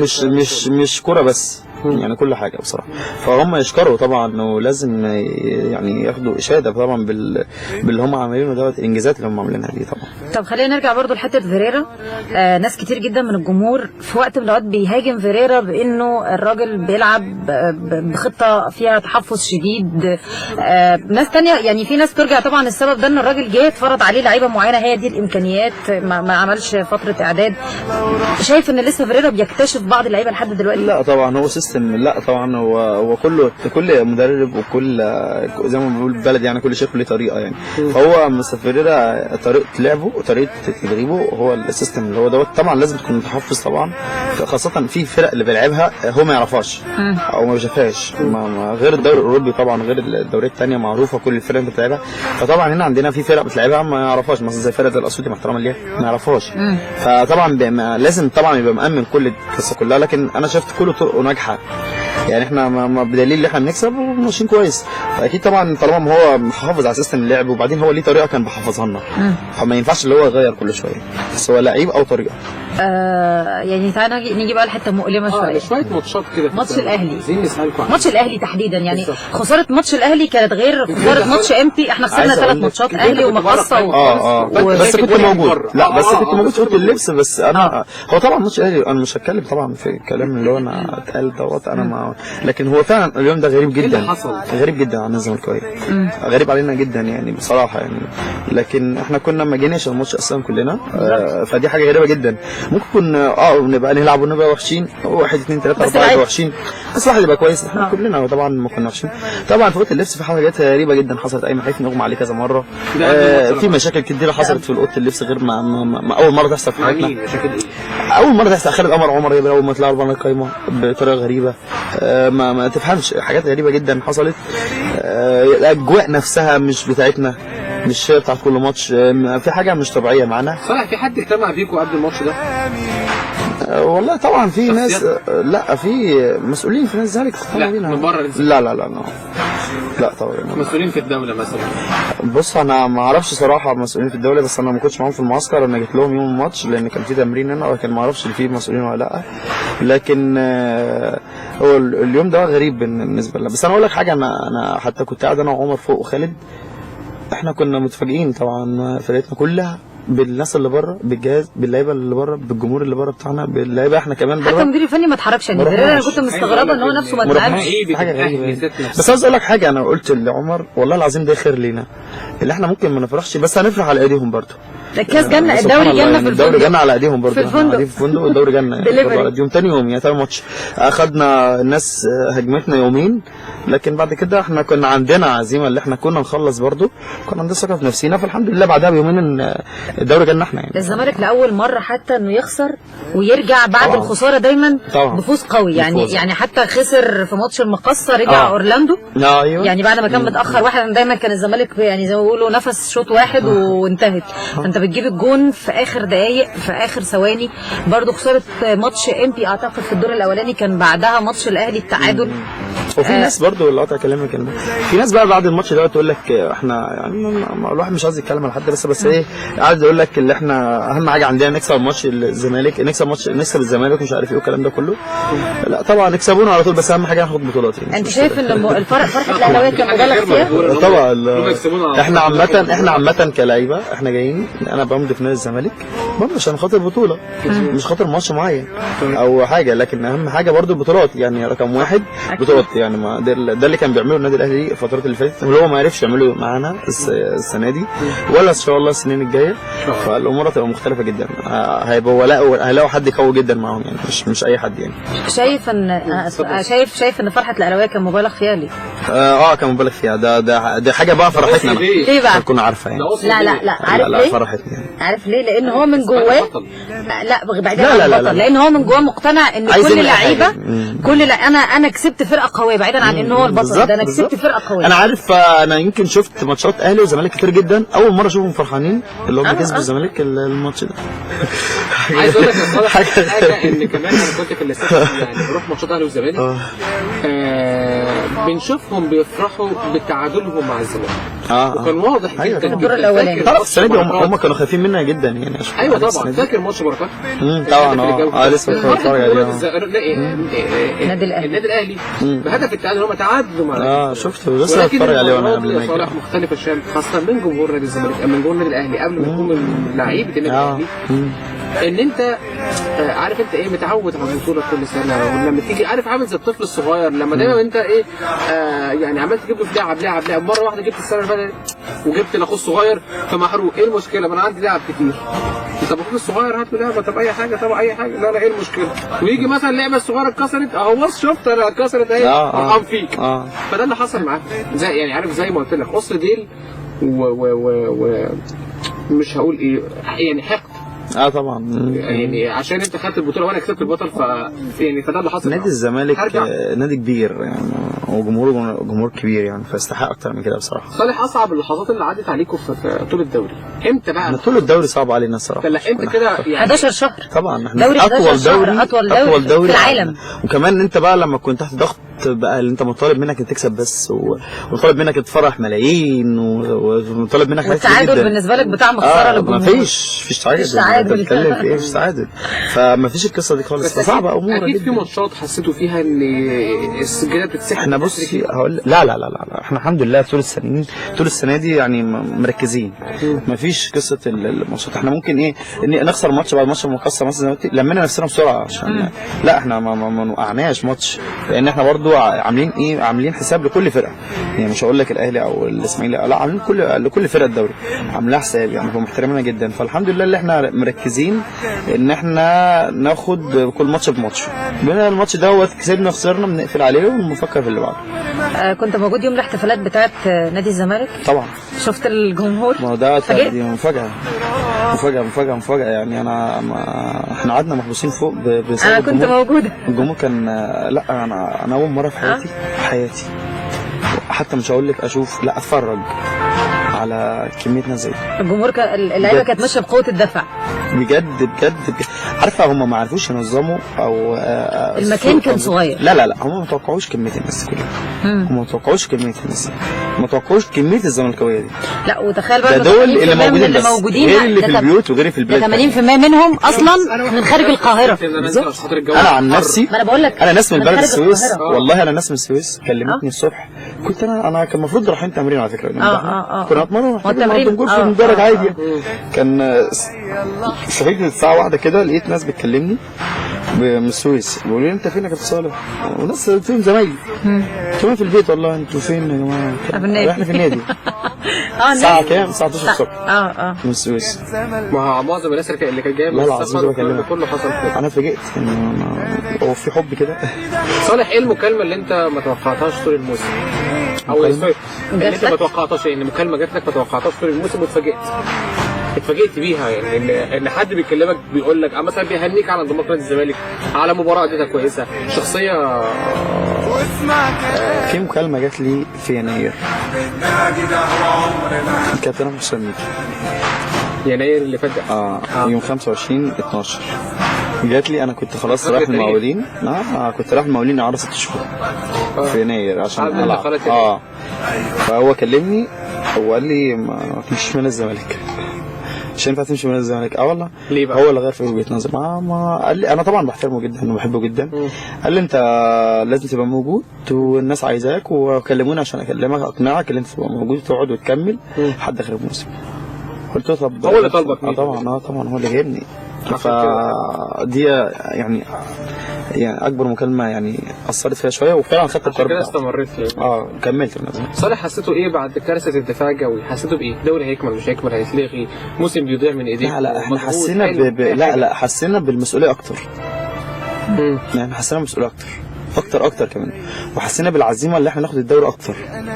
يعني القصه ديت طبعا احنا خلتنا ان احنا لازم ناخد الدوري عشان خاطر. كنتوا متوقعين اصلا ان الدوري هيكمل؟ يعني اكيد طبعا كنا نتمنى، اللي هم كان في ناس كتير بتحارب عشان الدوري ما يكملش، عشان الدوري كان راح للزمالك كده، كانوا بيعملوا اي حاجه يعني الدوري لكن طبعا الحمد لله ان الناس قويه عندنا. احنا قلنا لبعض لازم يعني الناس ماتت عشان خاطرنا، احنا لازم نموت عشان خاطرنا بس. يعني ما قابلتوش حد من اسر الشهداء؟ قابلنا طبعا، احنا طبعا كل الناس كل اسر الشهداء رحنا لهم وجولنا النادي ورحنا عملنا حاجات كتير جدا في المستشفيات وعايز اتكلم فيها يعني. يمكن حازم والناس كباتن الفرقه طلعوا اتكلموا فيها. عملنا حاجات كتير جدا لاهل الشهداء يعني. ولسه كمان من مكافاه الدوري من كل لعيب، حتى اللعيبه اللي مشيت زي انا مثلا همشي وكده، مطلعين جزء لاهل الشهداء، فما نقدرش ننساهم يعني طبعا. الزمالك يمكن في الفترة اللي فاتت مع الإشاعات والكلام والدروبات والحاجات اللي هو كالعادة يعني زي ما جيمي ما قال بعد حادثة الدفاع الجوي كان في كلام كتير ان الدوري يتلغي. ما حسيتش انه الزمالك منحوس اللي هو يمكن لثالث مرة بيقرب من الدوري وخلاص بيروح؟ احنا كنا خايفين، احنا كلاعيبه كنا خايفين ان الدوري يتلغي، خاصة احنا كنا خلاص يعني احنا بيبان ان البطولة لينا يعني باين ان البطولة لينا، فكنا خايفين من القصة دي. بس الحمد لله عندنا إدارة قوية جدا، ده سبب على فكرة، سبب رئيسي يا جيمي. الإدارة عندنا إدارة قوية جدا جدا جدا، قادرة تاخد حق النادي طبعا. فده سبب من أسباب رئيسي في قوة النادي. في موقف حصل على الهوا، مكالمة بين الكابتن خالد قمر والكابتن أحمد حسام ميدو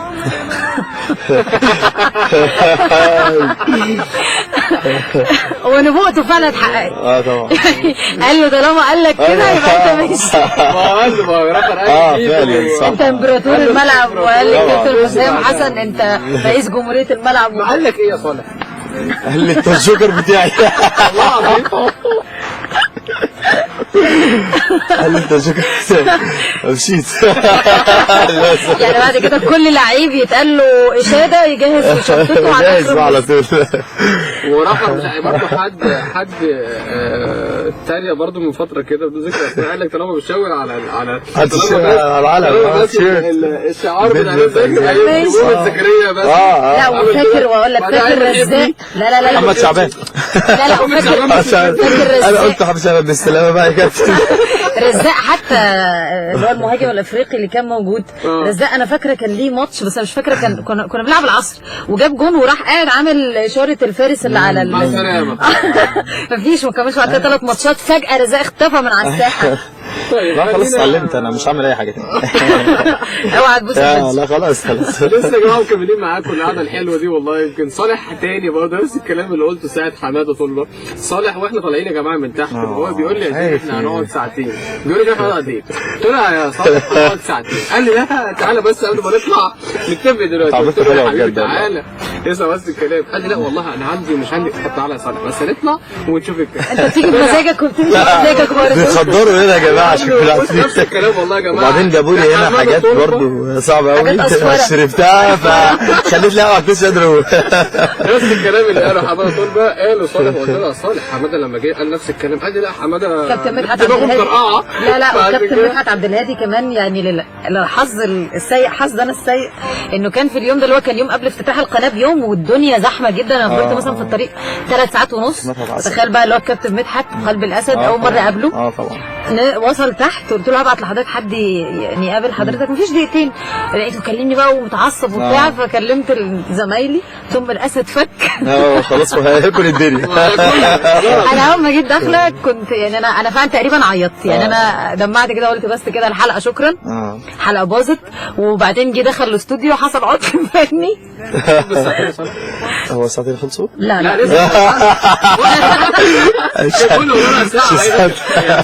لا بامانه انتوا قعدتكم بجد كابتن جميله مدحت جدا. بقى قاعد وقاعد بقى وقاعد على هنا كده ورحرح وبتاع. ما هو ما يعرفش يقعد على الكرسي كده ما عارف. لا كان قاعد مبسوط جدا واللي هو ايه طب نخلص يا كابتن براحتكم انا معاكم. شخصيته محترمه جدا على فكره. جدا على فكره بيساند السنه دي ساندنا كتير جدا يعني كان موجود زملكاوي قوي.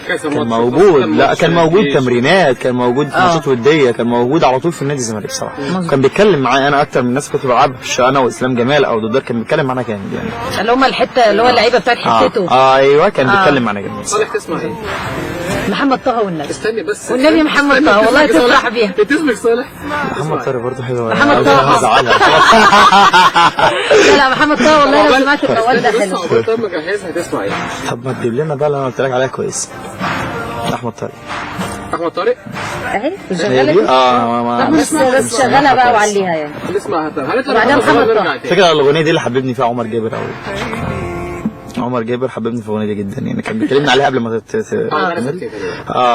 وانا من اول الناس سمعتها برضه على فكره من قبل ما لا على فكره احنا سمعناها قبلكم لان احمد كان زمان قبلكم كده غريبه شويه اقول لك عليها في الفاصل بس انا اسمع الاغنيه دي وانا هسجلها يا جماعه واسمعها لكم على 010 936 حبيبي يا جيمي ربنا ساعتين طاروا بقى زي ما قلت كده. قعدتكم حلوه بجد والله ربنا يخليك يا كابتن. طبعا معايا ندى الحسيني لاول مره في كلام الليل بقى بتقدم اول مره اول مره معايا انا اول مره في كلام الليل معاك اول مره في كلام الليل بسم الله ما شاء الله يعني قلت اول مره بس ما شاء الله عليها انا والنجوم لا والله مع ان اسم البرنامج ناس كتير فاكراه كده يعني فاكراه ان هو برنامج عاطفي حب بقى وكده بس للاسف مفيش اي حاجه من الكلام ده خالص.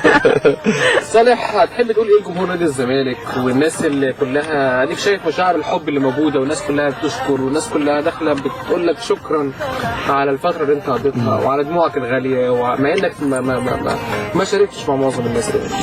طبعا بقول لجمهور الزمالك انا اللي بشكركم وانا اللي بشكركم على اللي انا كنت موجود في النادي وبشكركم على حبكم للكيان واللعيبه وكل الناس. طبعا تاني حاجه بقول لهم انتوا لازم تبقوا فرحانين لازم تبقوا فخورين عندكم فريق قوي عندكم اداره قويه. عوده نادي الزمالك من جديد للبطولات ان شاء الله الفتره اللي جايه سواء صالح موجود او مش موجود. فان شاء الله بتمنى التوفيق لنادي الزمالك في المرحله الجايه باي لعيبه تكون موجوده. اتمنى البطولات نادي الزمالك ان شاء الله يحصدوها كلها بامانه. في خبر تاني انا كاس مصر كان لسه واحد امبارح بيسالني عليه ويقول لي انت تقدر تلعب في صوت الزمالك في كاس مصر السنه دي؟ قلت له لا طبعا السنه دي ما ينفعش ما اقدرش العب في صوت الزمالك في كاس مصر السنه دي. سواء انا او خالد عمر خدنا القرار دوت اللي احنا ما نقدرش مع اي فرقه ثانيه ضد نادي الزمالك بصراحه في كاس مصر. فده اتمنى لان انا حتى هاجي العب انا بتمنى كاس الزمالك ياخد كاس مصر فازاي انا هلعب ضده وانا عايزه هو ياخد كاس مصر فما ينفعش يعني. فبتمنى البطولات لنادي الزمالك المرحله الجايه وبشكر جمهور نادي الزمالك ومن حقهم اللي هم يفرحوا ومن حقهم اللي هم يرجعوا تاني يمشوا في الشارع يعيشوا. لازم جمهور الزمالك عدد كبير جدا لازم يبقى فرحان فانا بشكرهم وان شاء الله المرحله اللي جايه تبقى نادي الزمالك ان شاء الله. صالح عايز اسالك كده كام سؤال كده بسرعه نفسك تلعب جنب مين؟ اللعيب اللي بتحلم تلعب جنبه؟ صراحه انا جيت الزمالك كان نفسي العب جنب شيكابالا بس اول ما جيت مش على المستوى العالمي. المستوى العالمي انا بعشق كريستيانو اساسا. انت رياضي صح؟ نفسك تلعب في النادي ايه؟ بره ولا هنا؟ لا طبعا ما انت مش هقول لك نفسي العب اكيد نفسك تلعب في احسن نادي في العالم يعني. طب طموحك؟ والله انا طموحي اللي انا المرحله الجايه منتخب مصر مش هقول اكتر من كده. انتوا طبعا زي ما قلت لكم المنتخب العسكري المنتخب العسكري هي كاس العالم بالظبط مع اللواء كابتن احمد الكاس كابتن احمد الكاس اللواء عبد الجليل ناس محترمه جدا مع الناس كلها. فان شاء الله نعمل حاجه كده المنتخب العسكري ان شاء الله المرحله الجايه. عايز اعرف كواليسك في النادي بقى اللي كان محمد خليفه بيقول لك عليه او خليفه لا هو خليفه بقى عشان الكواليس بتاعته دي صعبه قوي شويه ان هو بس احنا يعني كنا بنطلع بره كتير قوي يعني فانا يمكن ادب واحد كنت بطلع بيهم فكنت بحتضنهم كلهم فالناس دي الحمد لله كل اللعيبه علاقتي بيها كويسه جدا الحمد لله. صالح عايز تقولي حاجه لصالح قبل؟ لا اساله بس على الكاس ان شاء الله الكاس يبقى في نادي الزمالك ان شاء الله ان شاء الله الكاس وافريقيا والسوبر. طبعا انا لسه واحد كان برضه بيسالني عن السؤال ده صح امبارح بيسالني عن السؤال ده بيقول لي انت هتبقى موجود في الفتره اللي جايه في نادي الزمالك، او تشجع او تبقى موجود في الماتشات، تبقى موجود في بطولات، في اي بطوله ياخدها نادي الزمالك، اي بطوله ياخدها نادي الزمالك، سواء انا يعني كنت شاركت فيها او ما شاركتش فيها، انا موجود ان شاء الله في نادي الزمالك، لان نادي الزمالك قلت لك انا مشجع فيه، انا بعشق نادي الزمالك، فهبقى موجود في النادي على طول، وهساند كل اللعيبه، وهبقى موجود في اي ماتش لنادي الزمالك، فهبقى موجود على طول في البطولات. والكاس طبعا انا قلت لك انا شاركت في الكاس، ان شاء الله ربنا يكرمه وناخد الكاس، هبقى موجود ان شاء الله في احتفالات الكاس ان شاء الله. ايه اكتر حد او اكتر حاجه زعلتك في النادي ولما خدت الدوري نسيتها؟ يعني قررت ان انت ما في شخص انا زعلت منه في الزمالك، بس انا ما اقدرش اجيب اسمه بصراحه، اما يعني عمل معايا حاجات يعني صعبه شويه، بس خلاص انا نسيتها. مش اتصفيته بقى بعد ما صفتش. انا من نوع لا هو شخص مهم جدا، ما ينفعش اقول اسمه. اداره ولا لا؟ ما اقدرش اقول اسمه. اداره ولا لا؟ لو قلت كذا هيتفهم، لا ما ينفعش. طب قول لنا كده يعني. لا سيم. طيب لا هو بص هو مسؤول يعني، بس مش طبعا مش مسؤول. لا مش طبعا. لا مش قصدي. لا لا طبعاً. كان في فيلم يقول له سياده المسؤول. في شخص كده ظلمني في حاجه كده معينه، ف يعني هو ظلمني شويه، بس انا مسامحه يعني، مفيش اي مشكله. هو بيحاول الفتره ديت ان هو يعني يرجع الود تاني. لا انا يعني ما زعلتش منه كده، كمان انا قلب ابيض، ما فيش اي حاجه، ما بزعلش. لا ما ينفعش يجي على التليفون لان هو اساسا يعني انا ما ينفعش ان انا اقول لحد خالص حاجه زي كده خالص، عشان ما حفاظا على الكيان وحفاظا على الرب، واحنا ما بنفضحوش، فانا ما اقدرش اتكلم عليه خلاص. بس انت يعني نسيت الموضوع. لا عشان يعني الدوري مش اي حاجه. انا قضيت ايام حلوه من الزمالك، والحمد لله فرحتي بجمهور نادي الزمالك بالدنيا كلها وبالناس كلها، فخلصانه الموضوع معايا خلصان، فمش هبص للشخص نفسه يعني، مفيش مشكله معايا. تتمنى العوده لنادي الزمالك مره ثانيه؟ اكيد طبعا، باي شكل، باي حاجه يعني. اتمنى ناخد نادي الزمالك باي، سواء لاعب او اي حاجه، ابقى موجود طبعا في نادي الزمالك، او خدمني في اي وقت، او يعني حب يشوف ان انا اخدمه في اي وقت تحت امره. صالح يعني مسيرتك بعد كره القدم فنيه ولا اعلاميه ولا فنيه طبعا في كتدريب يعني؟ والله لسه بصراحه لسه ما حددتش صراحه القصه ديت، بس ان شاء الله تبقى حاجه كويسه يعني، ما في مجال التدريب ان شاء الله. اكيد يعني انا غاوي مجال التدريب شويه يعني، لان هو ده بركز فيه الفتره الجايه، حتى لما بشتغل معايا مدربين خبره، بحاول وانا بتمرن كده باخد بينهم لقطات كده طبعا هتنفعك كتير جدا. صالح حاجه تاني يعني طبعا احنا بس عايزين ناخد منه وعد على الهوا انه دي مش اخر مره. اكيد طبعا، ده هي اول مره ليا على فكره في راديو، لكن في راديو عامه اول مره ليا، لكن بصراحه انا سعيد جدا بيها، وتجربه كويسه جدا. وقت عدى انا ما حسيتش بيه يا جيمي معاك انت وندى، بجد انتوا من الشخصيات المحترمه جدا والله بجد، اقسم بالله يعني. انا ما اعرفش جامد اساسا يعني، بس انتوا من الناس اللي هي كويسه، وبرنامجكم بسم الله ما شاء الله عليه. حتى قبل ما اجي يعني كان في ضجه جامده قوي معايا من اللعيبه، كانوا عارفين ان انا جاي، فلا بسم الله ما شاء الله مستمعين جامد، فاتمنى لكم التوفيق ان شاء الله المرحله الجايه، وابقى معاكم في اي وقت تحت امركم ان شاء الله. نورنا طبعا ان شاء الله، احتفالات ان شاء الله. كل جمهور الزمالك مبسوط منك. احنا كجمهور الزمالك بنشكرك، دموع غالي علينا كلنا. ربنا يخليك. على راي التليفون اللي جالنا صالح، شكرا على الفتره اللي انت قضيتها في نادي الزمالك. نتمنى لك التوفيق في اي نادي انت هتروحه، ونتمنى لك ان انت ترجع تاني لنادي الزمالك وتختم حياتك في نادي الزمالك بعد عمر طويل يا رب ان شاء الله. ان شاء الله.